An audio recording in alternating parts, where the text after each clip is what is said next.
Balaman jasa iki tentu pimpinan ranting Muhammadiyah Aisyah untuk sanesipun bisa kerajaan hingga kula hormati, wabil khusus keluarga besar Pondok Pesantren Muhammadiyah Sangin, Ustaz Muhammad Saifuddin Esi dan para asatidz semuanya serta para santri yang berbahagia. Sungguh ini sensasinya beda ini ya. Anak-anak Pak Wo ini sudah lebih 60 tahun usianya. Tapi saya ada sensasi tersendiri untuk memperingati ulang tahun kemerdekaan Republik Indonesia tahun ini. Kenapa? Ini tadi diawali dengan takbir yang kemudian pakai merdeka di hadapan para santri. Kebetulan saya biasa menyampaikan untuk memperingati atau menyambut ulang tahun kemerdekaan itu dengan mengajak melihatnya dari sisi akidah dan keimanan. Tapi kali ini beda gitu. Sehingga sempat ada begitu Ustadz Daryanto tadi memakaian merdeka dan takbir itu apa ya, pemikiran saya rasanya sempat melayang ke bagaimana ketika Bung Tomo menggelurakan semangat jihad itu melalui dua kalimat pendek yang luar biasa. Nah, begitu jangan terlena, kita syukuri terlebih dahulu dengan lafal hamdalah. Alhamdulillahirabbil alamin. Mudah-mudahan pertemuan kita ini bagian dari menambah rasa syukur kita pada Allah Subhanahu wa taala. Amin. Salam dan sholawat senantiasa tercurah limpah pada uswah hasanah kita Rasulullah Muhammad sallallahu alaihi wasallam. Baik, kita naikkan semangat nasionalisme kita yang dituntun dengan keimanan. Kita akan pakaikan satu kali saja karena itu sudah beberapa kali, yaitu tentang pakai nasionalisme kita dengan pertama kita tiru ajaran Bung Tomo dengan takbir, dan yang kedua dengan kata merdeka. Takbir. Allah. Merdeka. Merdeka. Baik, karena waktu kita akan coba kajian. Nah sekalian dan bapak-bapak, nun sewu, ibu-ibu, izin kula radi kathah ngangge bahasa Indonesia karena Pondok Sangin ini kan sudah tidak lagi miliknya Kiai Sangin. Bukan lagi hanya miliknya Kiai Weru, tapi sudah miliknya Indonesia. Sehingga santrinya sudah banyak yang tidak berbahasa ibunya bahasa Jawa, yaitu santri-santri dari luar Jawa. Betul ya Tanya? Nah, berarti kita akan coba, mohon maaf nanti kalau agak banyak dengan bahasa Indonesia. Yang pertama, saya ingin nanti dikoreksi, ada Ustaz Muhammad Saifuddin, ada Pak Sukimin yang purnawirawan ini, supaya nanti ketika dari sisi syariah mungkin Ustaz Saifuddin dan kawan-kawan, dari sisi kebangsaan mungkin Pak Sukimin bisa mengkritisi apa yang saya sampaikan. Saya mempunyai pemikiran bahwa kemerdekaan ini adalah buah dari implementasi pengamalan keimanan para syuhada kita. Nah, apa alasan Pak Wo? Yang pertama, saya merunut pada pembukaan Undang-Undang Dasar tahun 1945. Secara eksplisit, ya, secara terbuka, para pejuang, pelaku perjuangan, jadi bukan kaleng-kaleng itu. Jadi pelakunya sendiri itu kemudian mendeklar atas berkat rahmat Allah yang Maha Kuasa dan dengan didorong oleh keinginan yang luhur. Nah, jelas sekali bahwa para pejuang yang heroik yang luar biasa itu ternyata mengakui bahwa berhasil mengenyahkan penjajah itu atas berkat rahmat Allah yang Maha Kuasa. Yang kenapa Allah berikan rahmatnya? Karena para pejuang itu maju ke medan laga itu didorong oleh keinginan yang luhur. Nah, maka di depan di alinea sebelumnya kan jelas menyatakan bahwa penjajahan di atas dunia harus dihapuskan karena tidak sesuai dengan peri kemanusiaan dan peri keadilan.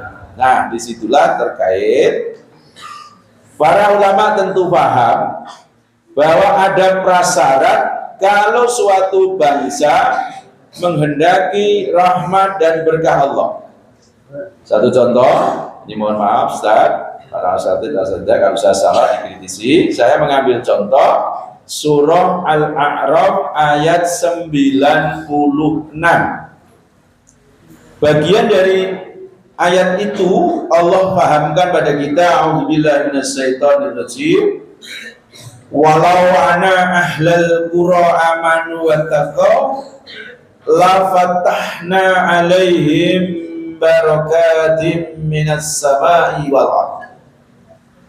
Jikalau penduduk suatu bangsa beriman dan bertakwa, pastilah aku Allah memberi barokah dari langit dan dari bumi.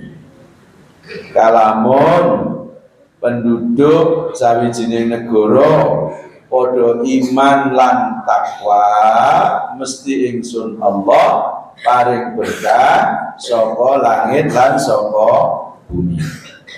Jadi menurut ajaran Islam, barokah Allah itu diturunkan dengan prasyarat bangsa itu harus amanu wattaqau.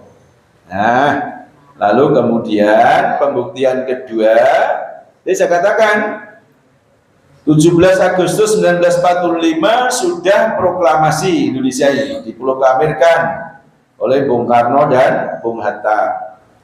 Dalam perjalanan yang masih seumur jagung, penjajah yang baru saja dikalahkan pengen menjajah lagi. Siapa mereka?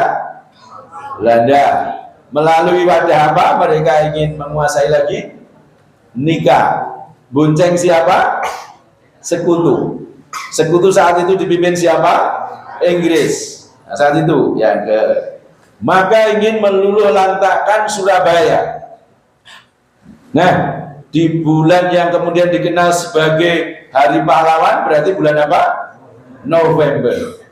Terjadilah pembuktian kontribusi mukmin yang luar biasa atas bangsa ini.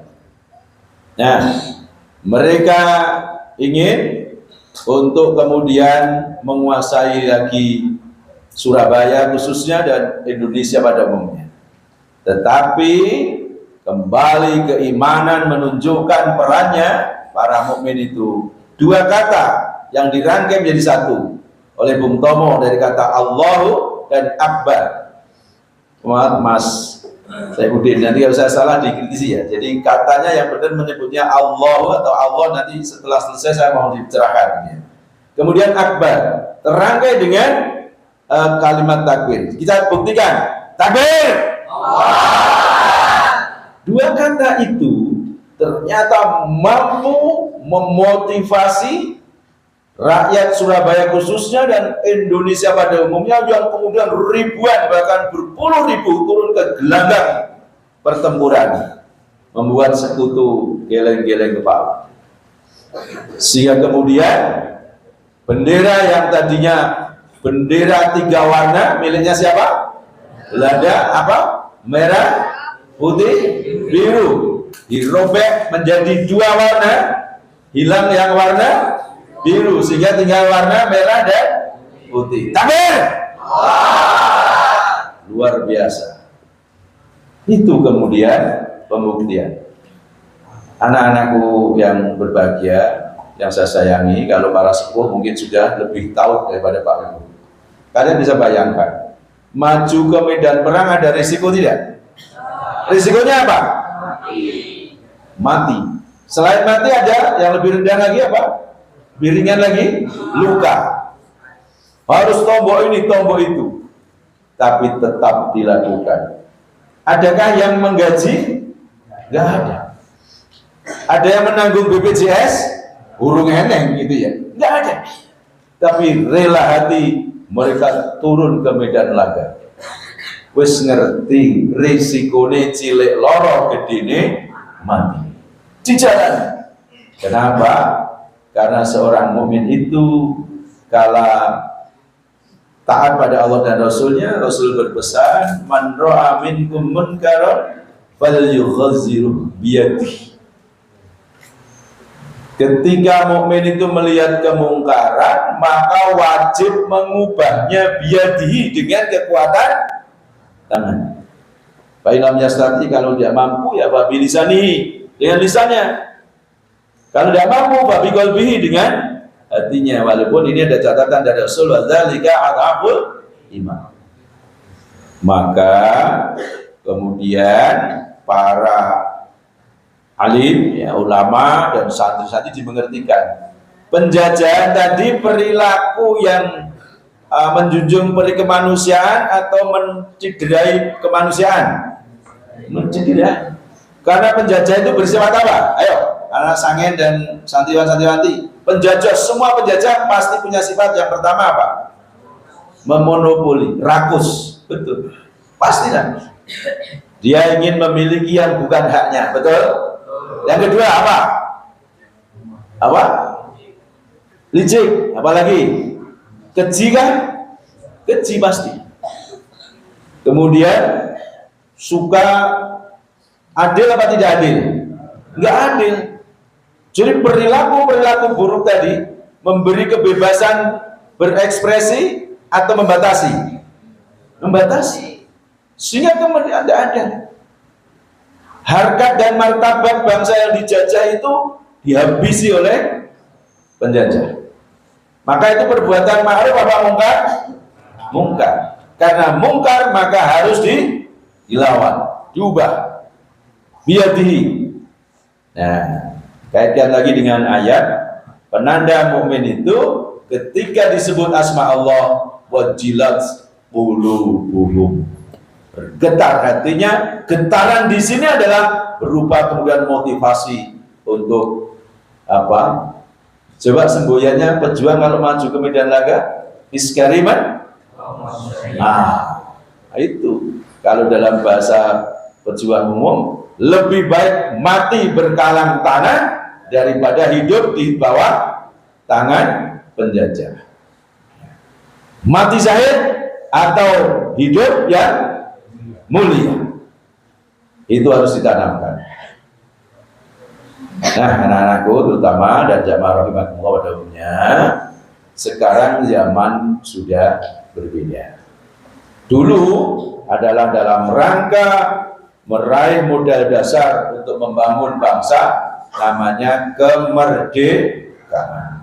Allah telah berikan nikmat itu dengan tadi cita-cita luhur untuk memberikan berkehidupan kebangsaan yang bebas, kemudian adil, kemudian maju, mencerdaskan kehidupan bangsa dan sebagainya, sehingga luar biasa nikmat Allah yang berupa tanah air Indonesia yang diberikan pada bangsa Indonesia untuk disyukuri. Mensyukuri nikmat itu adalah menerima dengan senang, merawat dan mengembangkannya. Nah, maka sekarang tugas kita adalah melihat adakah potensi-potensi untuk setback, untuk mundur kembali dari nikmat modal dasar merdeka yang sudah diberikan ini. Kemudian adakah potensi untuk rusaknya negeri ini? Nah, tadi sifat penjajah tadi monopoli, rakus, kemudian anti keadilan, tidak beribadah, terus keji, ya macam-macam tadi. Tidak ada solidaritas. Nah, anak-anak dan jamaah rahimakumullah pada umumnya, bentuk penjajahnya mungkin tidak seperti dulu. Tapi ini tadi sifat-sifat mungkar, perilaku mungkar inilah yang mesti kita antisipasi sehingga cita para pahlawan yang kemudian oleh Allah dikabulkan dengan kemerdekaan yang sekarang sudah 80 tahun ini, agar kemudian terus berlanjut bagian dari la in syakartum la azidannakum. Maka saya ingin menyampaikan sebagian kecil problem bahwa yang pertama, bangsa ini ada potensi mudah diadu domba. Kan nista sekali. Jenenge we adu domba. Padahal kita itu manusia. Ayo, ayatnya apa? Kalau manusia itu makhluk paling mulia, satu contoh ayo. Ayo, manusia itu lakon kenal insana, lanjut fi ahsani taqwim. Manusia ini dicipta menjadi makhluk yang paling, tapi karena suka berperilaku yang menyimpang dari ketentuan Allah, di Indonesia ini ada sampai ada peribahasa adu domba. Artinya yang mau diadu itu kelasnya gur koyo domba. Ayo adu domba. Sekarang ini banyak melalui apa, anak-anak? Media sosial. Ini saya mulai minta untuk dikoreksi, diperhatikan surah An-Nur ayat ke-15 ya. An-Nur ke-15. A'udzubillahi minasyaitonir rajim. Bismillahirrahmanirrahim. Id talaqawnahu bil sinatikum wa taquluna bi afwahikum ma laysa lakum bi 'ilmin wa tahsabunahu hayyanan wa huwa 'indallahi azim. Ingatlah. Nah, jadi ini ingatlah ya, para manusia, para mukmin, ketika kamu menyebarkan berita itu dengan mulutmu. Mohon maaf anak-anak, kita pasti tunggu nih hasil kita ini ya. Memang bahasa di sini masih mulutmu karena dulu belum ada handphone. Jadi menyebarkannya berita itu dari mulut ke mulut. Dan mengatakan dengan mulutmu apa yang tidak kamu ketahui. Jadi ya, wes waktu menyebarkan jarene. Kalau yang sekarang pakai apa share itu ya, wah bagi sana bunuh. Mongko padahal kita belum tahu secara persis apa yang kita kirim ki apa iki. Wes pokoknya kirim. Nah, kan sekarang begitu. Engko nek dilokne hati-hati lho, kena ITE lho. Apa-apa aku gur dikirim ya. Nah, itu berarti meremehkan, menganggap ringan masalah loh. Ya Allah, 15 abad yang lalu sudah diingatkan Allah. Ketika kamu menyebarkan berita dengan mulutmu mengatakan apa yang kamu tidak ketahui dan kamu menganggapnya ringan saja. Dan itu berbaca sarser gak coba kirim atau cerita itu enteng saja. Ini kok nanti aku kok ditekon ya aku gur jareke. Lah kono jareke tadi katanya. Nah, padahal di sisi Allah hal seperti itu mengabarkan sesuatu yang belum tahu kebenarannya adalah perkara yang besar. Allah Akbar, ya Allah, hebatnya Al-Quran. Pak polisi, para intelijen yang sekarang sedang dipusingkan dengan hoak, mungkin cara mulur, cara ini gitu ya. Ternyata Allah sudah mengingatkan hampir 15 abad yang lalu. Hebatnya Quran ini. Ya hebatlah orang hebatnya. Coba bayangkan. Jadi seorang mukmin itu harus kembali pada Quran dan Sunnah. Kontribusi kita anak-anak dan jamaah rahimah pada umumnya, nopo sumbangsi kula penyanjaman.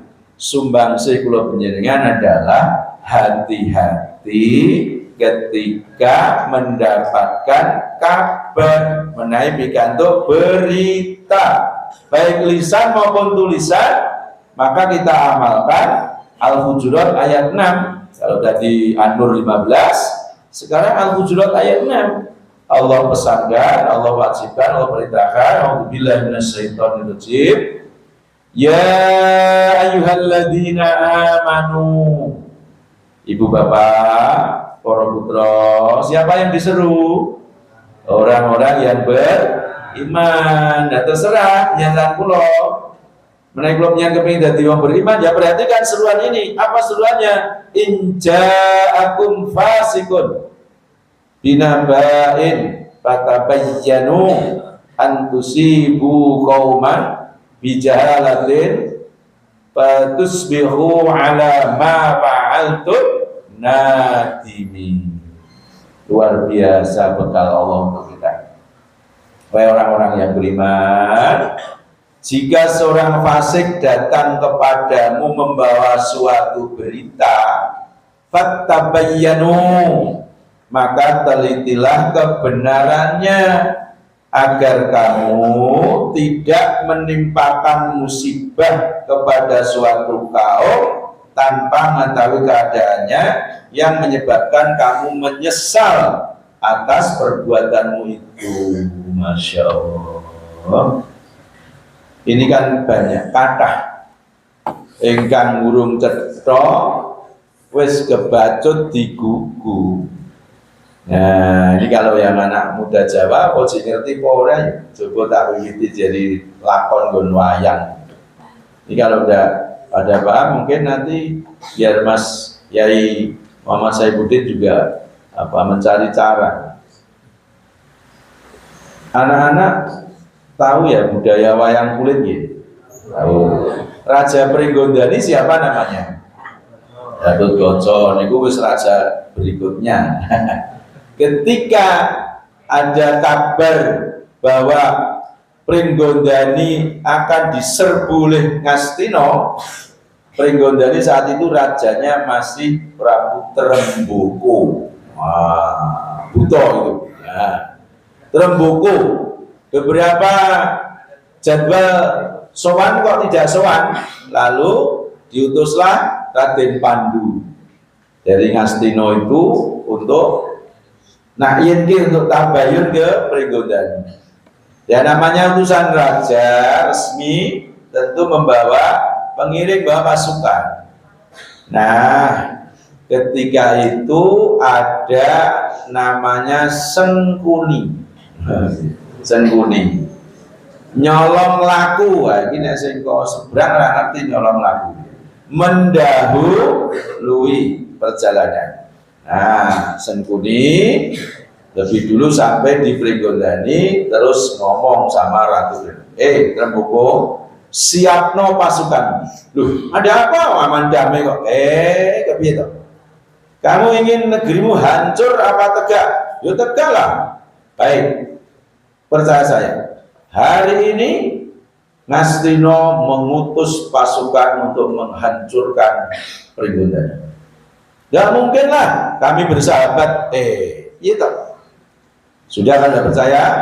Coba kontak Telik Sandi, Badan Intelijen Pringgondani gitu ya, yang berada di perbatasan dengan Ngastina.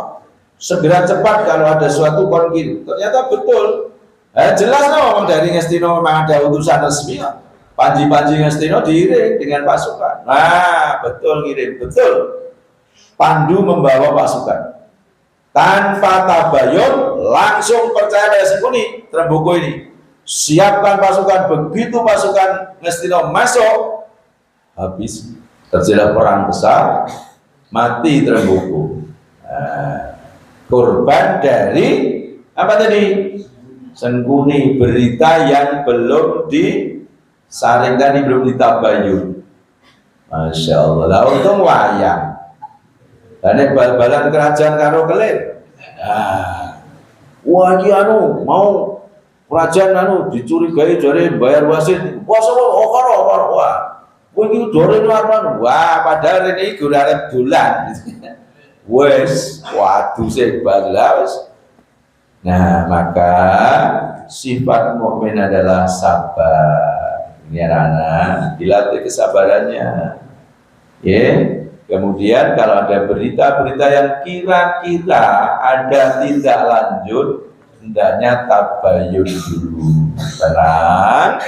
Lalu, kalau dianggap bikin konek, tak kandake ngene kok malah rame, ya wis tak deke nenggon, hentikan saja di HP kita, wis mandek. Nah, nanti tanya pada yang lebih sepuh, pada yang lebih tua sehingga lebih arif. Ini bapak-bapak, ibu-ibu, hendaknya begitu. Ya, kenapa Nun Sewu? Nah, ini sekarang gantian saya minta rezekinya ke Pak Sukimin. Ini ya.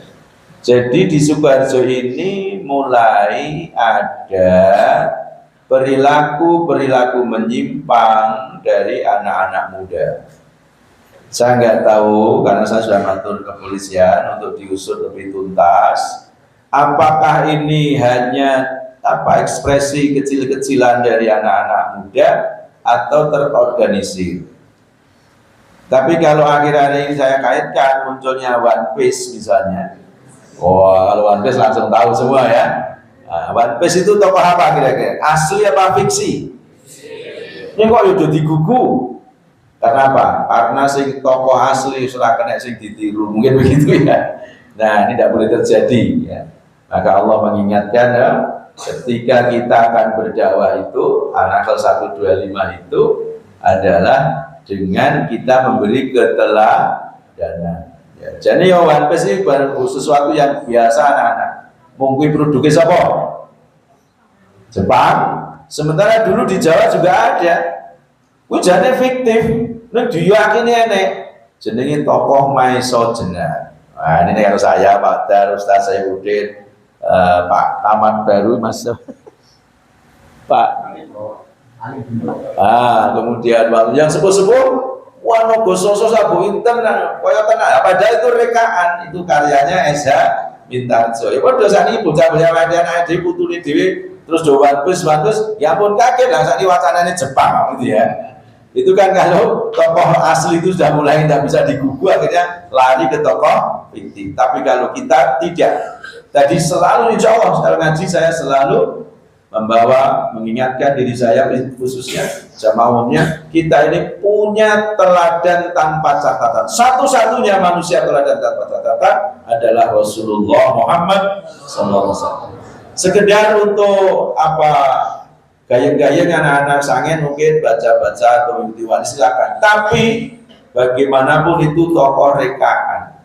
Dan Allah sudah mendeklar satu-satunya yang tanpa catatan adalah Rasulullah Muhammad Sallallahu Alaihi Wasallam. Nah, kembali dulu. Jadi di Sukoharjo ini beberapa kali berturut-turut ya ada perkelahian. Saya masih ingat betul saat itu saya menjadi technical delegate, ya, delegasi teknik lomba Olimpiade olahraga siswa nasional. Ya, karena tahu cabur saya pencaksilat. Ketika zuhur saya didatangi Wakasek sebuah sekolah besar dan itu karena baru saya dipanggil Polres. Nah, diberitahu bahwa siswanya terlibat perkelahian dan itu sampai membawa korban jiwa. Artinya ada yang meninggal dunia. Dan saya ya Allah ya Rob, sekian waktu yang saya terus sudah ingatkan ternyata terbukti. Saya sudah jauh tahun sudah membaca. Sederhana saya. Anggere cah nom-nom wis ora ngerti unggah-ungguh. Saya suwe sudo unggah-ungguh. Wis engko suwe perilaku kejem, perilaku wengis, perilaku keji. Ini akan terbiasa dilakukan. Dan itu kan perilaku penjajah tadi. Nah, akhirnya betul terjadi duel antara Los Angeles dan Santa Cruz. Coba. Jadi panganannya kena sana salah katak ini. Awang Santa Cruz karo Los Angeles itu. Senajan bareng peloton lho. Lah kok irunge guru kaya irung Sukoharjo gitu. Ternyata itu hanya nama. Dan saya sangat prihatin ya Allah. Jam 2:30 menurut pengakuan salah satu yang dijemput itu tidak tahu kalau diajak untuk menjadi gladiator. Halo, santri sangen tahu gladiator? Nah, jago di Pak D Bude Pak jago. Jadi niki tantang. Ayo adu jago. Ning jagone bocah wong. Takun mboten waras. Lah wong nek cara sangen, cara mulur iki masuk angin dikeroki, nggih ta? Piye diobati? Lah iki waras wiris lho. Didu. Terus Boten tangan kosong, mawi gaman iki. Gamane cobek. Cobek itu peluru yang sak meter nih kan. Ya Allah. Terus yang lebih merihatinkan lagi itu live streaming, live Instagram. Coba. Esok-esok kancane santri-santri do tangi krip-krip kalau geliar-geluyur itu kan untuk subuhan, qobla subuh, tapi malah pagi. Di mana? Di mana kira-kira? Cedak nggonmu neng grogol. Neng orang grogol kono kuwi. Di grogol Solo Barisan gitu. Coba wayahe wong ibadah yang oleh Allah disiapi nilainya seperti lebih dari dunia seisinya, malah tinggal akhirnya yang satu jenenge kecurit gulunya mati. Coba kan sia-sia itu anak. Coba mati nyawa kita ini hendaknya kemudian dipakai untuk lillahi rabbil alamin. Yang satu hilang 3 drijine karena gandolan kok tarik seret ya sudah hilang 3. Maka kalau senjata khas tapak suci, insya Allah menghindari seperti itu. Nah, sama-sama gandol, ketika ditarik, insya Allah nggak mungkin drijine kena. Kalau pakai senjata tapak suci namanya apa? Segu. Ya. Kenapa? Karena segu ini dicipta oleh ulama besar, ya. Kiai Haji Bari Irsyad. Itu selain seorang pendekar besar, beliau juga santri. Dah tahu kok ketika gantolan pasti ini akan diupayakan ditarik ke bawah. Nah, maka segu itu di sini ada pengamannya. Begitu nanti senjata itu masuk, mudah sekali dilepas. Puntir sedikit. Nah, selain jari-jari kita selamat, senjata lawan mudah sekali dilepaskan. Nah, supaya seperti segu, ya matur Pak Yai, supaya nanti punya segu gitu ya. Nek kok segu orangnya. Baik, itu yang pertama. Enggak berselang lama terjadi penganiayaan salah satu perguruan silat yang sampai hari ini juga masih buram siapa pelakunya. 2 motornya dibakar, lalu dianiaya. Saya diberitahu oleh ketua perguruannya, saya ya Allah kan, ya kalau mesake kakinya itu sampai meh pedot. Coba. Keji apa tidak itu? Nauzubillahi. Itu jelas orang-orang yang kehilangan keimanan. Yang baru saja menimpa anggota Kokam, ya temannya Mas Kokam. Ketika Ustadz Hanif ini akan ngisi kajian subuh di Sidan di daerah dekatnya Imam Sudo, dalamnya kan Kartosuno. Nah, mau berangkat ngaji ngampiri koncone, dilalah gange koncone masih ditutup, putar lewat jalur besar di Gembongan, baru ada tawuran dan lagi. Beliau kena sabut celurit dari untung naik helm dulu, baru ke leher. Tapi ya bagaimanapun harus dijahit beberapa jahitan 5 atau berapa dengan berdarah-darah. Ustadz muda kita ini dari Gembongan ke PKU Muhammadiyah Kartasura. Insya Allah itu adalah tantangan-tantangan yang harus anak-anak hadapi ke depan. Maka bersyukurlah kalian dikirim orang tua untuk nyantri misalnya dengan pesantren Muhammadiyah Sangen ini. Di Sangen itu boleh berolahraga tidak? Boleh. Didorong untuk menjadi lemah apa kuat?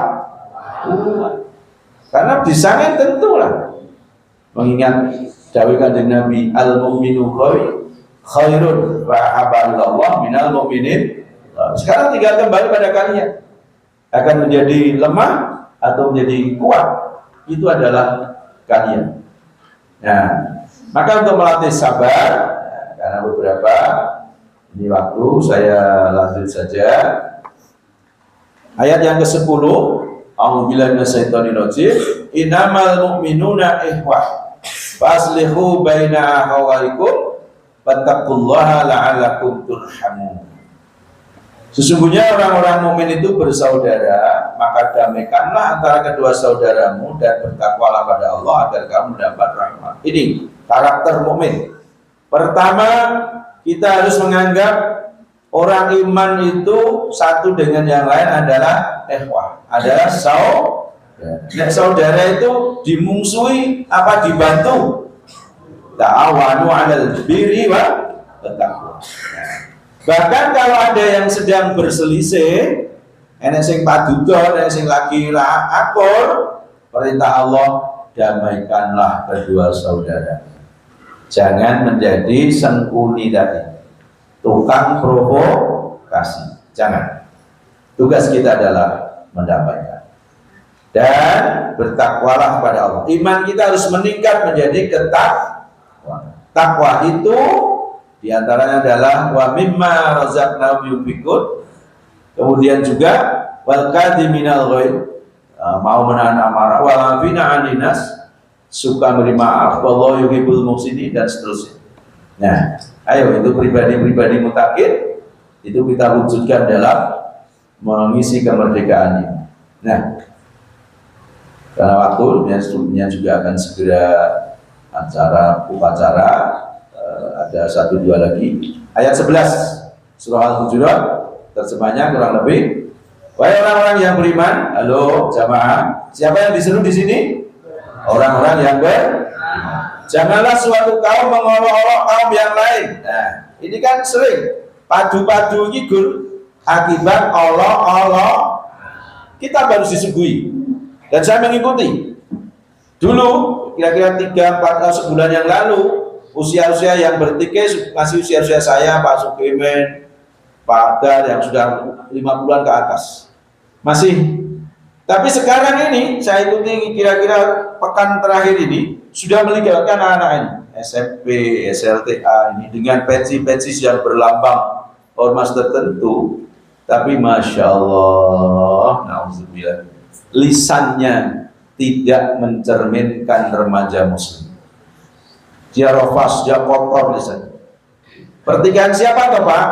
Pertikaian antara PWILS dengan para habaib.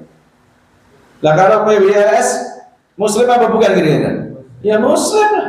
Wong perlu Wali Songo mereka mengklaim. Masa Wali Songo orang Islam?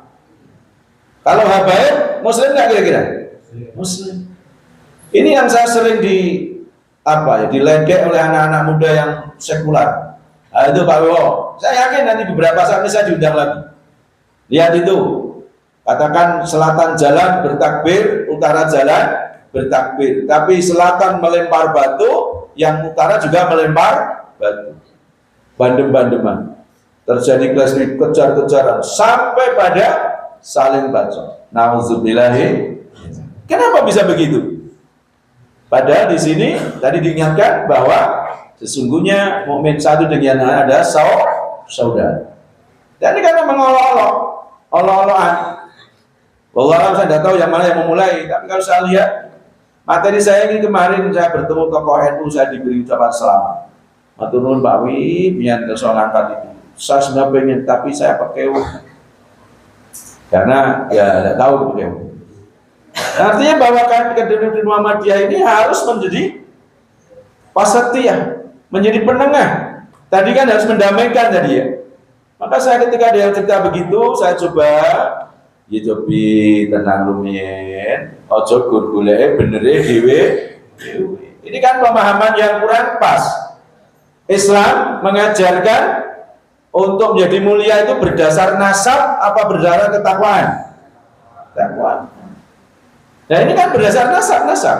Bandingin kultus individu, di sini mengunggulkan Wali Songo, di sini mengunggulkan habaib, sudah saling olok. Ini sangat berbahaya, mengganggu persatuan-kesatuan bangsa tidak? Sangat mengganggu.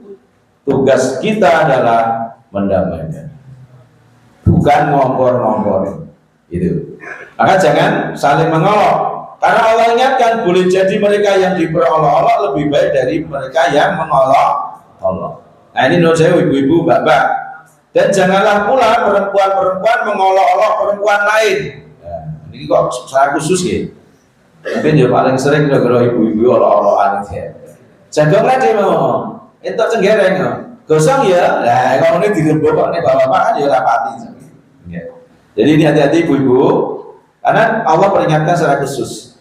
Jangan mengolok-olok, karena perempuan yang diolok-olok bisa jadi lebih baik daripada yang mengolok-olok. Janganlah kamu saling mencela dan janganlah memanggil dengan gelar-gelar yang buruk.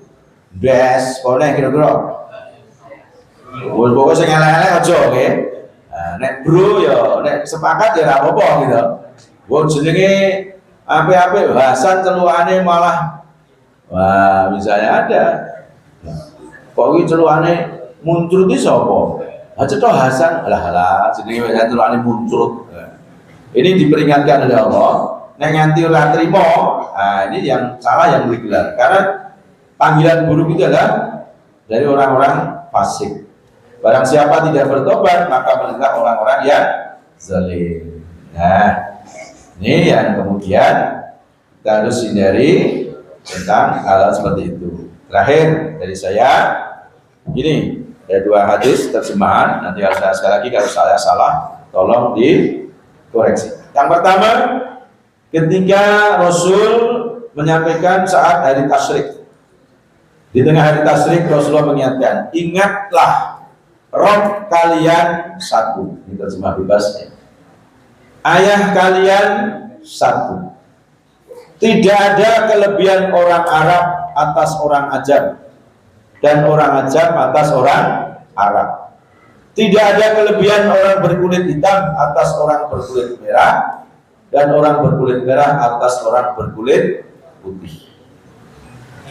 Ketakwaanmu lah yang akan menjadikan kalian terhormat di hadapan Allah. Rasul bertanya pada para sahabat, apakah aku sudah menyampaikan semuanya? Para sahabat menjawab, ya, Rasulullah SAW telah menyampaikan semuanya. Artinya, anak-anak, orang usah khawatir, juga dibisi setan. Bagi rasa dadak ngoyo-ngoyo sinau, sing penting iku wis maca Quran wis lancar wae, ndongake wong tua mesin.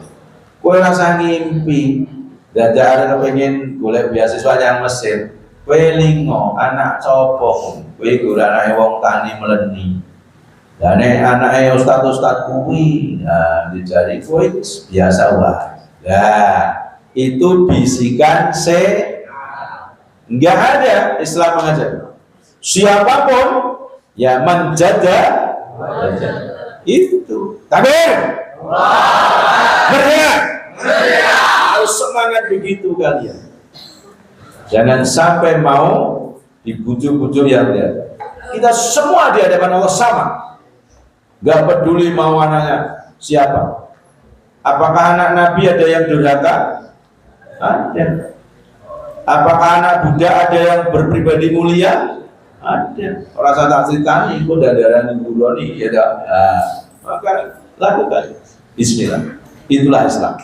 Rasa melu-melu sing mengkultuskan mulane somben kowe mulai ora diceluk Gus wis ora apa-apa. Kok ora diceluk Gus langsung ku Amir kok. Itu ya.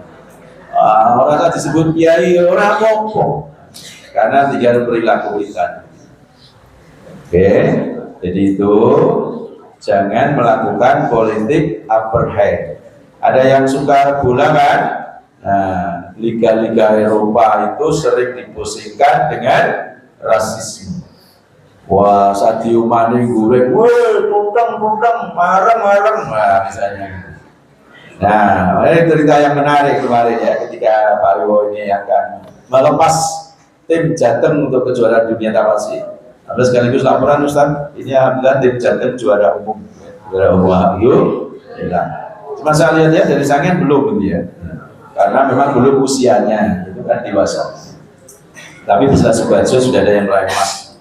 Nah, untuk kategori ganda. Nah, ketika berangkat dari gedung Siti Walidah. Di mana itu kira-kira? UMS, yang gedung Bundel itu. Kami ingin pamitan dan dilepas oleh Kiai Haji Dr. Harun Jingan, ya, Wakil Rektor. Itu beliau. Nah, ada yang menarik ya.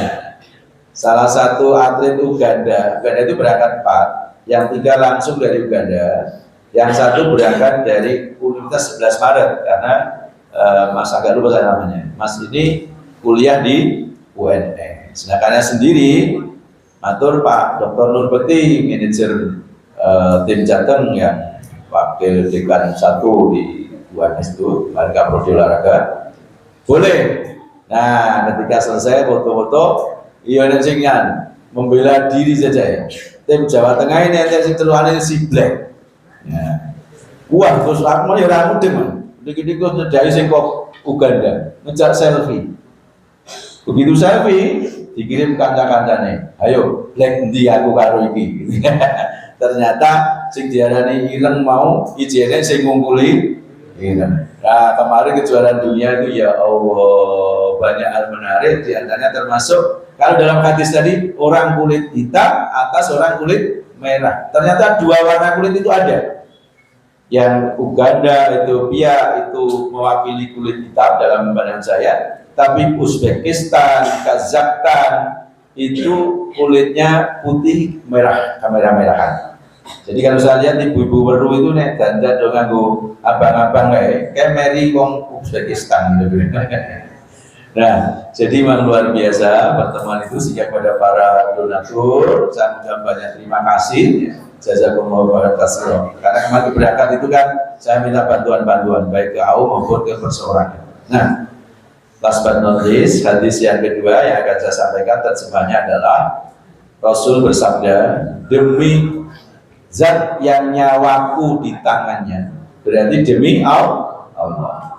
Sungguh tidak beriman seseorang ketika dia belum menyayangi, mencintai, menghormati orang lain seperti menyayangi, menghormati, mencintai dirinya sendiri. Halo, assalamualaikum. Oke, sekarang coba yang kecil-kecil itu.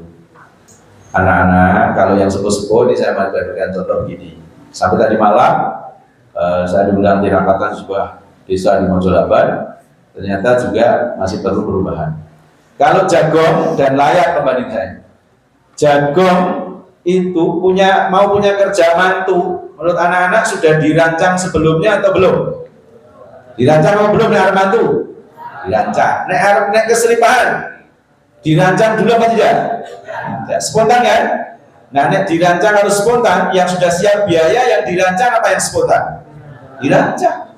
Tapi tamu yang hadir itu rata-rata isi amplopnya banyak yang untuk kotak jagung sumbangan, apa kotak layatan. Ayo isinya ganti. Oke, sehingga jagungnya biru, abang gitu ya. Nek kowe udah pati ngerti wong kowe yang penting kowe layati nyolati peng-pengan ya. Nah, ibu-ibu, bapak-bapak, mari kita lihat. Nek jagung itu kenapa lebih banyak? Rata-rata itu jawabannya. Nanti sangen nggak boleh melu-melu. Nah kan jengben gentin jagung. Oh berarti sowan jagungnya itu lil nabung. Padahal, yuk lanjut dari ayat yang saya baca.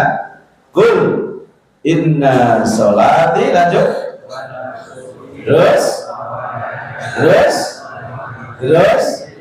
Nah, katakan sesungguhnya sholatku, ibadahku, hidupku, matiku lillahi rabbil alamin. Nah, jagung itu kan bagian dari kehidupannya lillah, bukan lil nabung.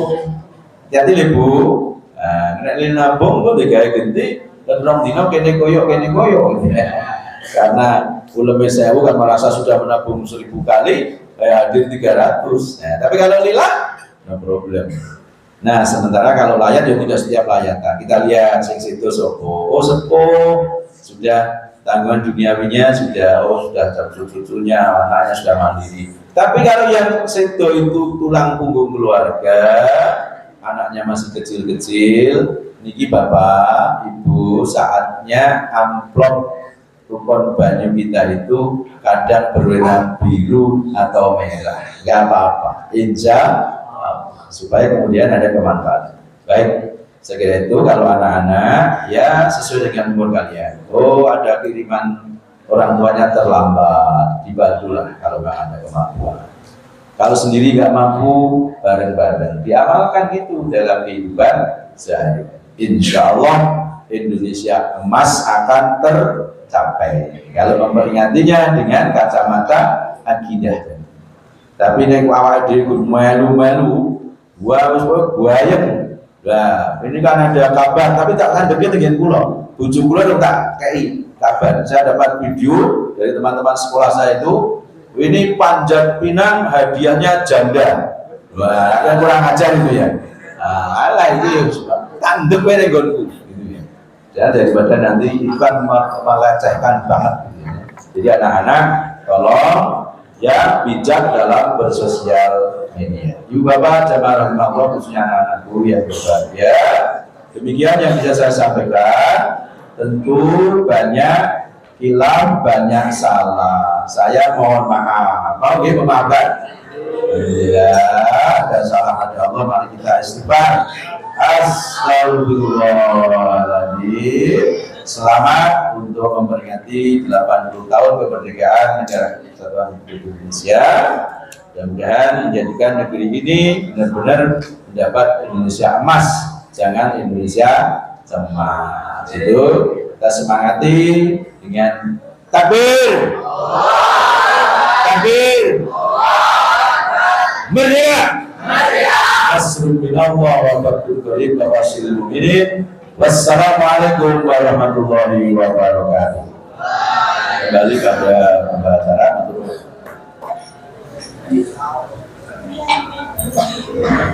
Alhamdulillah, ada dua kepada Ustaz